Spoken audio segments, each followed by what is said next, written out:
विषय सोपा होता पण तेवढा गंभीर. मग काय म्हणतात ना, आपत्ती ही आविष्कार की जननी होतीये. आपल्याला त्या प्रमेयाच्या त्रिकुटासारखं एक त्रिकूट मला सुचलं. शिक्षक, बालक आणि पालक.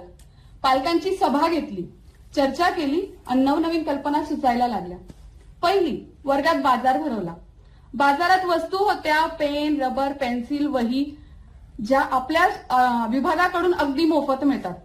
आणि त्यासाठी करन्सी म्हणून आपल्या मुलांच्या संग्रही असलेल्या चिल्ड्रन बँकच्या नोट्स. म्हणजे माझा प्रोजेक्ट झाला विथ झिरो बजेट. आता त्यात काही मुलं गिराईकं बनली तर काही विक्रेते. एक थोडासा ट्विस्ट होता की कुठलीही वस्तू घेताना मुलांना सुट्टे करावे लागत होते, कारण आमच्या वस्तूंची किंमत राऊंड फिगर नव्हती.